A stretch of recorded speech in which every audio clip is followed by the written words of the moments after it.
Renting cars. Yes. I just deleted the video. Today's topic, every car is a good car. It's kind of on an angle I'm going to take you on. It's going to be Ryan in the office. I got a late night. Yeah, we'll see what happens. I'm actually going to see if I can.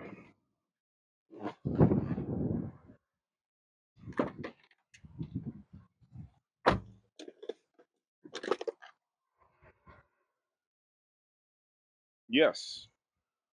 Pistol grip. I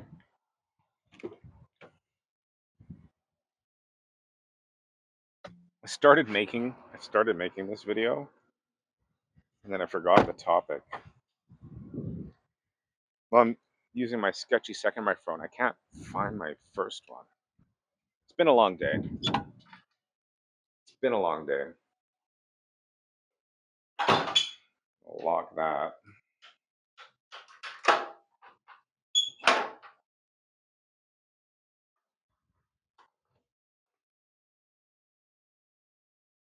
Every car is a good car. I know I talk about this channel, talk about cars on this channel, and some of the cars that I talk about, like I'll give a bad opinion of them.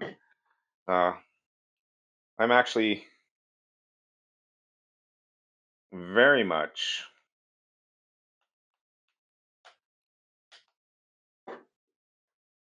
uh, I'm actually very much against domestics.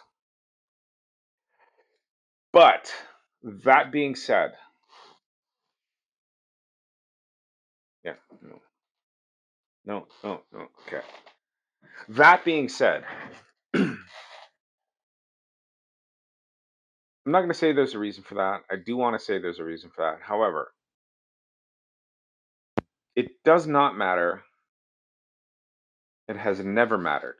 Whatever car I get into, I can find the fun. Maybe that's the title of the video. There are some cars I like, some cars I don't, some cars that fit, some cars that don't or won't. Cars you complain about, cars that are good at this and bad at that, and other cars are good at the other thing, but not good at what you hoped it would be.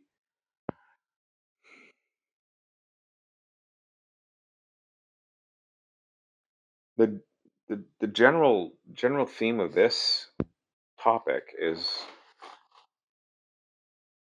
every car I've ever driven in my life, it doesn't matter what it is, doesn't matter what kind of shape it's in,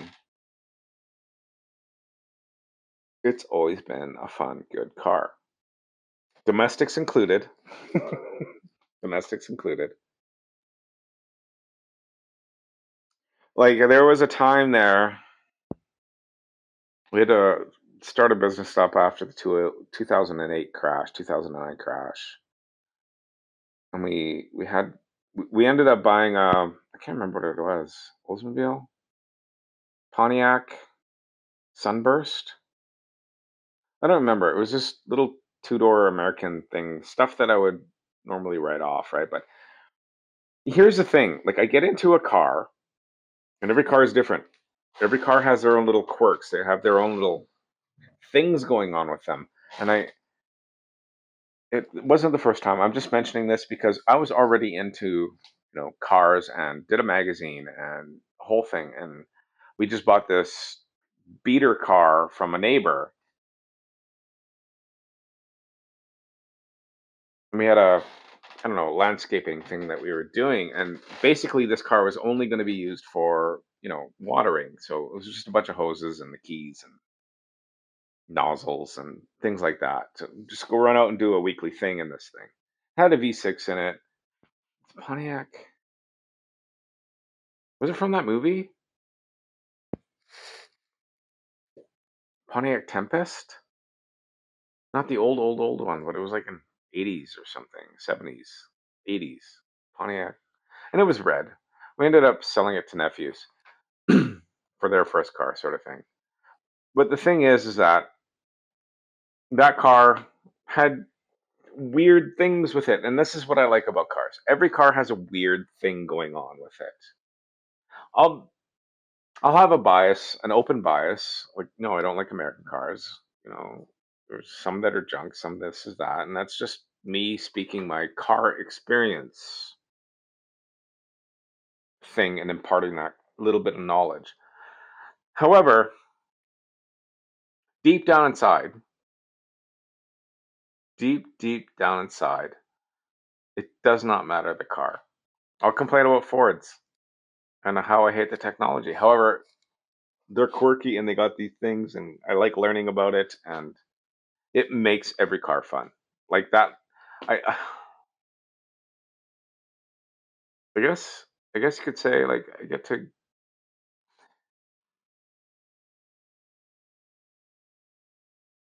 to start it out as like a child. I get into a car, I don't know anything about this car. There's some things that are familiar, like there's a steering wheel, gas pedal, a brake pedal, and something to move gears. And outside of that, cars are really weird. How the doors open, where the things are. And take the time, if you do take the time, it's a wonderful learning experience. And it's totally engaging. And that's something that I love about cars. Um, It's how, I don't know, whoever puts together the car, the engineers, and I never really thought about that. But at the end of the day, you get this car and it's sitting in front of you and you get to go fumble around in it. Now, sometimes that causes frustration. I had like my BMW got crashed and I had to go pick up a rental. And on the lot there was, a selection of cars for me to rent. There's a Camry SE right there, and I saw that and going, okay, we already got a Camry in the driveway, so I'll be familiar with the controls because I just needed to be able to jump in, use the car, go to work, come home, done deal.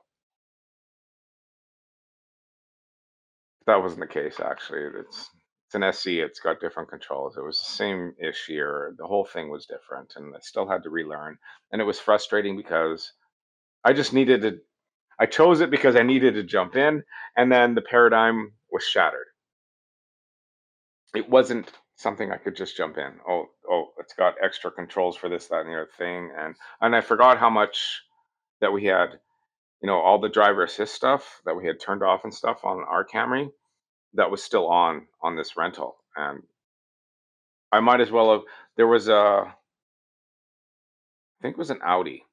I was like, ooh, A6 or something, and I was like, ooh, I, my immediate heartstrings went to, I'll take that rental, but I was just like, no, I just want to jump in, go, do, do, do. And the entire learning experience that I had with that SE, and I think it was a 2019, we had it in 2018 in the driveway, um, base Camry sort of thing, and the one on the lot there was a 2019 SE. And I just figured it's Toyota. It'll be so similar. I won't have to learn much. But yeah, I was like, I'd like to drive that Audi. But I didn't do it because I wanted the convenience. It didn't work out. It didn't work out. I would have had just as much fumbling getting into that Audi, not driving in, not having driven an Audi in, geez, 7 years. But all the Euro controls are the same. Like that's kind of the thing with German cars. It it wouldn't have been a different thing than jumping into that Camry, right? That's all I'm saying. That's all I'm saying. It would have taken just as much time, just as much frustration, just as much, you know. But the thing is that that's what I like about cars.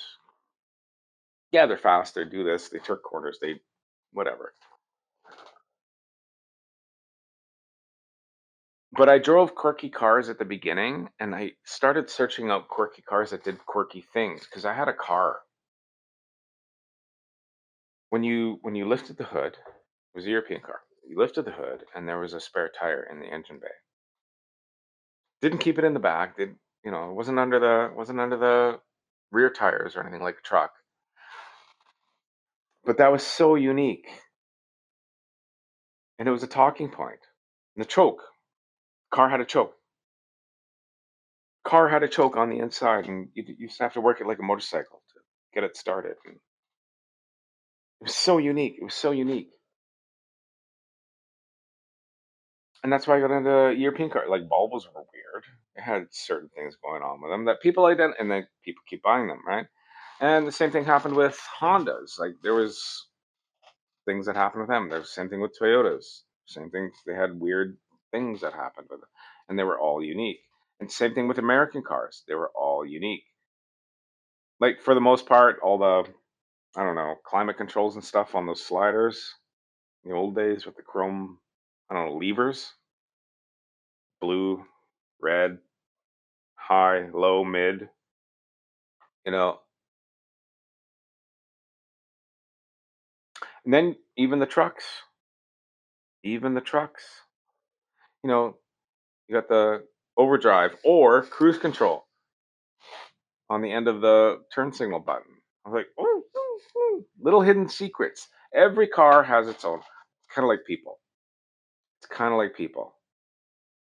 Every person has their own little hidden secrets and their own little genius going on, right? And then that's what I found out about cars first before people. Cars had their own little quirky, weird, I'm going to say strangeness, but solutions to what's going on in a person's brain. This is how it worked out. This is how it worked. And if you get it, you get it. And it was fun finding that stuff out. I had a like an 82 or 83 Sirocco, the new redesign by Pininfarina or whatever you call it. But I had a friend. He started a job that I was working at, and we ended up riding motorcycles together. But he showed up in like an '87 Sirocco. I had the short spoiler, the short rubber spoiler on the back, and he had the elongated one, and it was a 16 valve, right? His rims were done and all that, and I had my rims done. The suspension was done. I had a racing camshaft in the engine.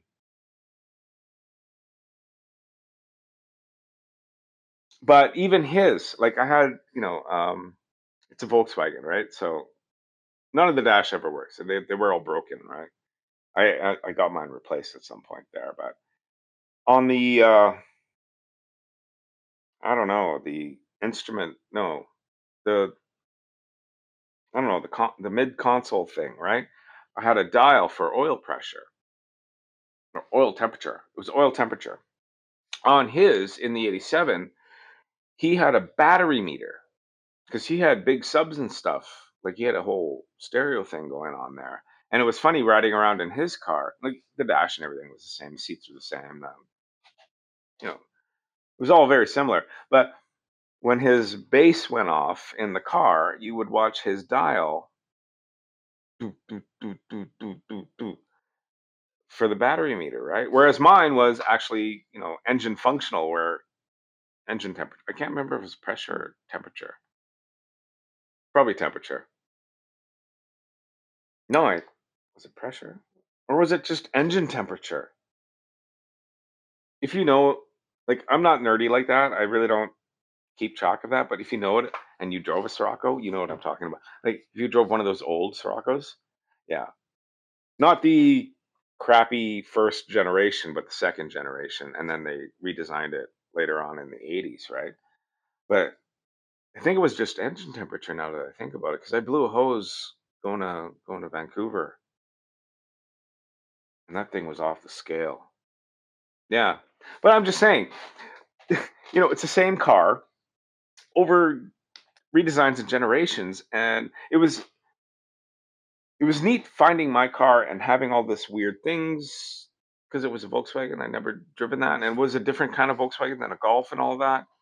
So it had its own little special thing going on with it, with those little cubby hole things. But he had the same cubby hole things. But then getting into his car and finding out, oh no, they switched this out, they switched that out, they switched this out, and it was like fun. It was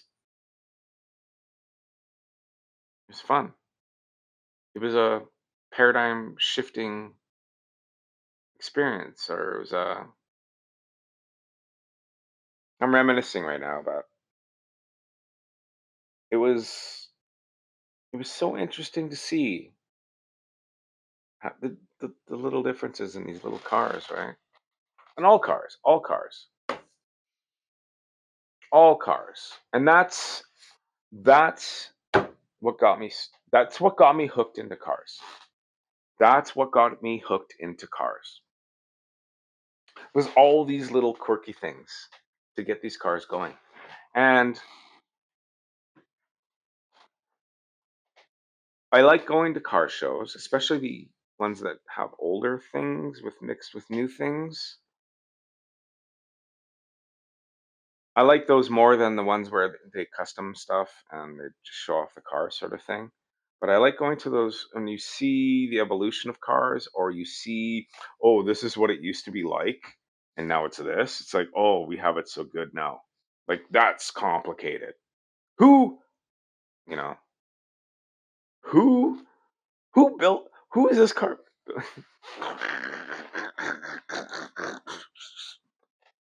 Shovel coal, get the steam up.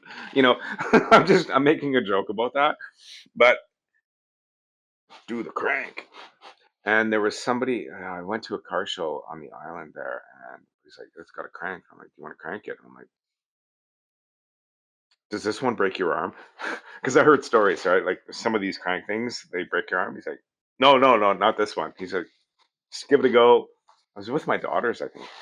Give it a go. Fires up, and I'm like, now we just push a button. Used to be a key. And I had a car that had a choke in it and a key, and you had to do the thing with the gas pedal and the choke and get it going when it's cold weather. And then the old carburetor cars that, methyl hydrate and the stick the screwdriver in, open the butterflies up, spray that, start it up, but don't press all the way down, press it halfway down, press it. You know, getting cars started was a problem back in the day. And then being able to crank one and going, today's a good day. It's not raining. It's not moisture. There's, it's fun. It's temperatures warmed up. I couldn't imagine trying to get that thing started in the winter, right? But all of that stuff was interesting, and this is what made cars interesting: is that they all have their own little quirkiness, and I really enjoy finding that out about cars. Maybe you're the same. Maybe you're not. Maybe you've already shut off and ignored this, right? But if you're sticking in this long, consider subscribing, hit a like. I don't know. This is what these car talks are about. This is why I started mining cars. So I just go off on these topics, I guess, and just talk about cars because cars, I don't know what it is about cars. They do connect me with people, and it is a way to connect with others about their cars because everybody drives one, right? And everybody's got a story about whatever car that they've driven. There's some sort of whatever, and you just sit and listen. And I found that during the magazine, and everybody's got a car story. Everybody has something they like or don't like about cars. And I'm just saying, on this channel, I will denounce cars. And behind that, behind all of that, it's not real. It's fake. It's fake. Because if I was given, and this is kind of a question too. Like my buddy said, would you buy one? And yeah, okay, I'll buy one. You know, but if it was given to you, would you be hating it? You've just talked down to this car. If it was given to you, if somebody said, "Here, you know what? I don't need it anymore. It's for you," and then you would go off and say, "Oh, this is a really great car." You know, your tune would change. If so, I think there's something about that. If you've got to go out and buy a car and spend a gajillion dollars and put it on payments and starve your children because insurance is this much and it's breaking your bank, then yeah, it's easy to hate cars. It is. It becomes really easy to hate cars. However,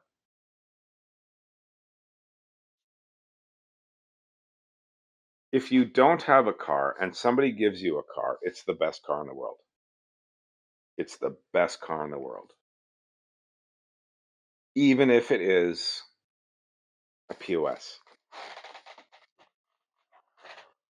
today's topic. Like, subscribe, hit the notification bell. See you in the next one.